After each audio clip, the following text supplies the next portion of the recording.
الحمد للہ رب العالمین والصلاة والسلام علی نبینا محمد صلی اللہ علیہ وسلم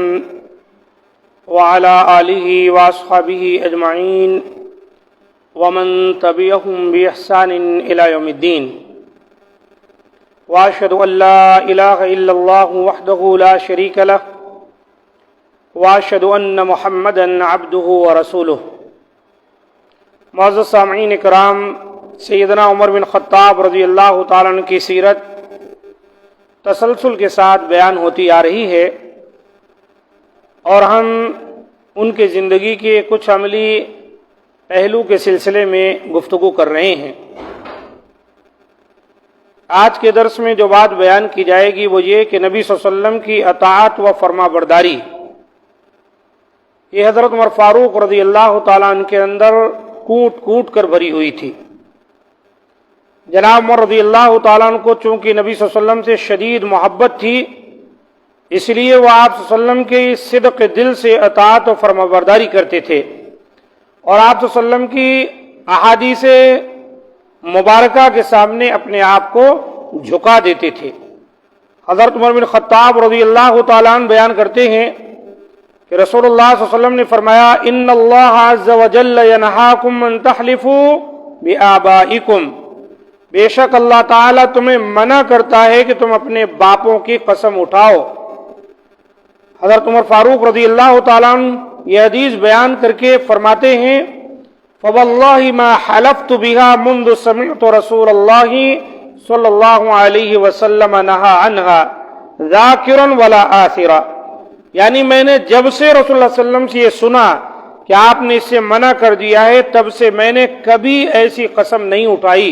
نہ اپنی طرف سے اور نہ کسی کی طرف سے نقل کرتے ہوئے۔ صحیح بخاری کی 6647، صحیح مسلم کی 1646 نمبر کی حدیث ہے۔ اسی طرح حضرت عبداللہ بن عامر بیان کرتے ہیں کہ عمر بن خطاب رضی اللہ تعالیٰ عنہ شام کی طرف روانہ ہوئے، اور جب آپ سرغ مقام پر پہنچے تو آپ کو پتا چلا کہ شام میں وبا پھیلی ہوئی ہے۔ چنانچہ عبد الرحمن بن عوف رضی اللہ تعالیٰ عنہ نے ایک حدیث بیان کی کہ رسول اللہ صلی اللہ علیہ وسلم نے ارشاد فرمایا تھا، اذا سمعتم به بأرض فلا تقدموا علیہ واذا وقع بأرض وانتم بها فلا تخرجوا فرارا منہ، جب تم وبا کے بارے میں سنو کہ وہ کسی ملک میں پھیل چکی ہے، یعنی طاعون کی بیماری یا اور کوئی ایسی وبا جو منتقل ہوتی ہے ادھر سے ادھر، مثلا جیسے کرونا وغیرہ، تو اللہ کے رسول صلی اللہ علیہ وسلم نے جو فرمایا اس میں یہ تھا کہ جب تم وبا کے بارے میں سنو کہ وہ کسی ملک میں پھیل چکی ہے تو اس میں مت جاؤ، اور جب تم کسی ملک میں موجود ہو اور وہاں وبا پھیل جائے تو راہ فرار اختیار کرتے ہوئے وہاں سے مت نکلو۔ یہ حدیث سن کر حضرت عمر رضی اللہ تعالیٰ عنہ سوق سے ہی واپس لوٹ آئے، یعنی پھر آگے نہیں بڑھے۔ صحیح بخاری کی 5730، 6973، صحیح مسلم کی 2219 نمبر کی حدیث۔ یعنی جب ان کے سامنے یہ معاملہ بالکل واضح ہو گیا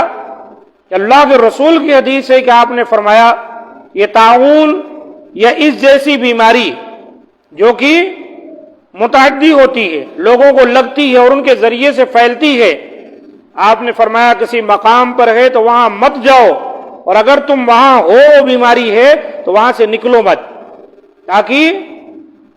تمہاری وجہ سے کسی اور کو یہ بیماری نہ لگے، اور جب اللہ نے تمہیں عافیت دی ہے تو تم اس بیماری کے قریب مت جاؤ۔ حالانکہ بہت سے صحابہ کرام نے کہا بھی کہ آپ اللہ کی تقدیر سے بھاگ رہے ہیں، تو حضرت عمر فاروق نے کہا تھا، ہاں ہم اللہ کی تقدیر سے بھاگ رہے ہیں لیکن اللہ کی تقدیر کی طرف ہی جا رہے ہیں، اللہ رسول کے جو احکامات ہیں اس کے مطابق ہی عمل کر رہے ہیں۔ دیدہ دانستہ کوئی آدمی اپنے آپ کو کسی مشکل میں، کسی گڑھے میں نہ ڈالے اور کسی مصیبت میں نہ جھونکے۔ قرآن نے بھی کہا وَلَا تُلْقُوا بِأَيْدِيكُمْ إِلَى التَّهْلُكَةِ، یعنی اللہ تعالیٰ فرماتا ہے کہ تم اپنے ہاتھوں اپنے آپ کو گڑھے میں مت ڈالو۔ معنی یہ ہے کہ جب کوئی آدمی سمجھ چکا ہے کہ کوئی بیماری کہیں پر ہے، کوئی خطرہ کہیں پر ہے، اور پوری طرح سے اس سے متاثر ہونے کا ڈر ہے، خدشہ ہے، تو آدمی کو چاہیے کہ وہاں پر نہ جائے،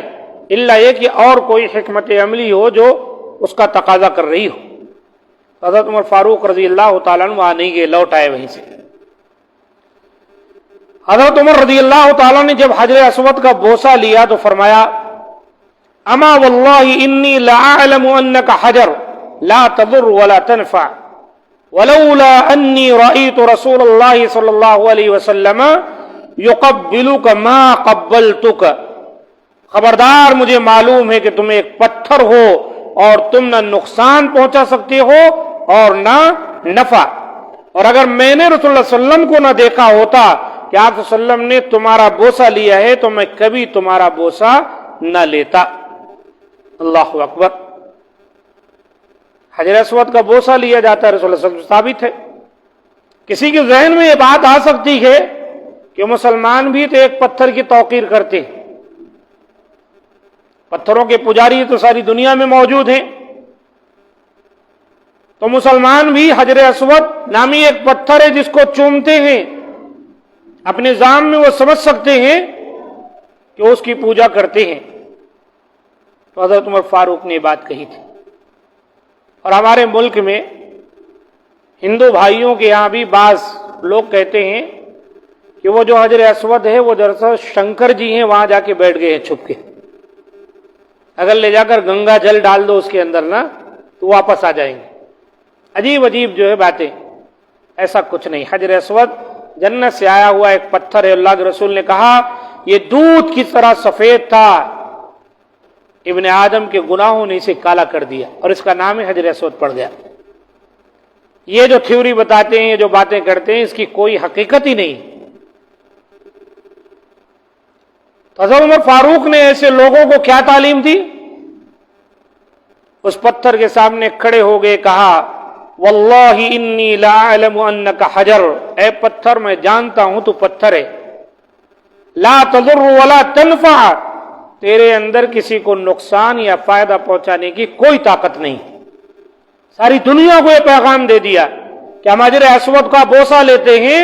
تو یہ اس لیے کہ نبی صلی اللہ علیہ وسلم نے اس کا بوسہ لیا ہے، اس لیے نہیں کہ اس کے اندر کسی کو نفع پہنچانے یا نقصان کو ٹالنے کی طاقت۔ کتنی دور اندیشی تھی، آپ اندازہ لگائیے۔ اس طرح آگے بڑھے، کہنے لگے ما لنا وللرمل انما كنا راعين المشركين وقد اهلكهم الله ثم قال شيء صنعه رسول اللہ صلی اللہ علیہ وسلم فلا نحب ان نتركه۔ شروع میں جب مدینہ سے نبی صلی اللہ علیہ وسلم آئے اور عمرہ کیے تو مکے والوں نے یہ افواہ اڑا دی تھی کہ مدینہ جا کر صحابہ اکرام بالکل کمزور ہو گئے، وہاں کے بخار نے، ہوا نے ان کو بالکل ایک دم کمزور کر دیا۔ تو اللہ کے رسول صلی اللہ علیہ وسلم نے صحابہ اکرام کو کہا کہ جب تم 7 چکر ہوتے ہیں طواف کے، 3 چکروں میں تم ذرا آکڑ کے اور دوڑ دوڑ کے چلو۔ آپ کا مقصد کیا تھا؟ تاکہ یہ مشرکین جو چھپ کر دیکھ رہے ہیں ان کو پتہ چل جائے کہ صحابہ کرام میں بھی طاقت ہے، دیکھو کیسے دوڑ رہے ہیں۔ اور انہوں نے دیکھا صحابہ کرام کو اکڑ کے چلے گا، کون کہتا ہے یہ لوگ کمزور ہو گئے، دیکھ نہیں رہے کیسے دوڑ رہے ہیں پہلوانوں کی طرح۔ ایک مقصد تھا ان کو دکھانے کے لیے، تو اسی کا ذکر کر کے حضرت عمر فاروق کہا کرتے تھے، یا کبھی کہا انہوں نے اب رمل کی کیا ضرورت ہے جی، ہم نے مشرکین کو دکھانے کے لیے کیا تھا، اللہ نے مشرکین کو ہلاک کر دیا، اب اس کی کیا ضرورت ہے؟ پھر خود ہی کہتے شیء صنعہ رسول اللہ صلی اللہ علیہ وسلم فلا نحب ان نترکہ، وہی چیز جو رسول اللہ صلی اللہ علیہ وسلم نے کی تھی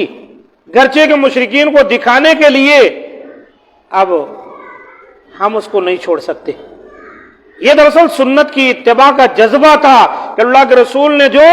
وقتی طور پر کوئی عمل کیا تھا اس کو بھی وہ چھوڑنے کو تیار نہیں ہو، اس پر بھی عمل کر کے دکھاتے۔ تو صحابہ کرام کی زندگی ایسی ہی تھی، اللہ کے رسول کا جو فرمان آ گیا وہ اس کو من وعن قبول کر لیتے تھے اور اس پر عمل کرتے تھے۔ اور ایک مسلمان کی زندگی میں یہ چیز بہت ضروری ہے، تبھی کامیابی ممکن ہے،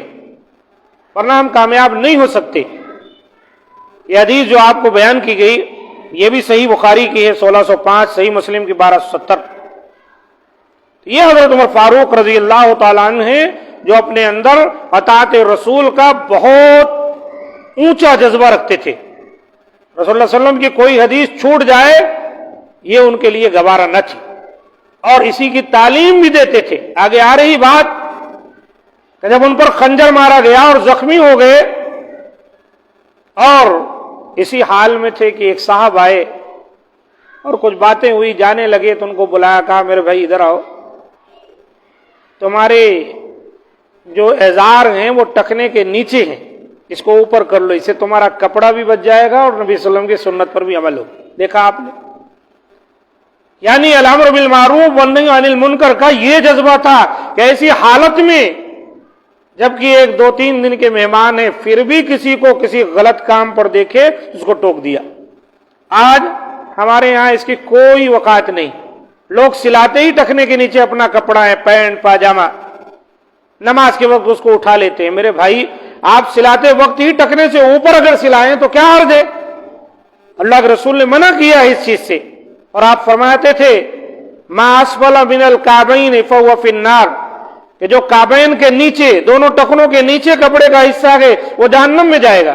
اللہ ہم تمام کو اس سے محفوظ رکھے اور صحیح معنوں میں قرآن و سنت پر عمل کی توفیق دے، اور صحابہ کرام کہ عمومی طور پر اور خصوصی طور پر خلفائے راشدین کی عزت و احترام اور ان کی توقیر کو بجا لانے اور اختیار کرنے کی توفیق دے، اور اپنے دلوں کو صحابہ کرام کے تئیں صاف رکھنے کی توفیق دے جیسا کہ اللہ تعالیٰ نے حکم دیا ہے. هذا ما عندي، سبحان ربك رب العزة عما يصفون وسلام على المرسلين والحمد لله رب العالمين.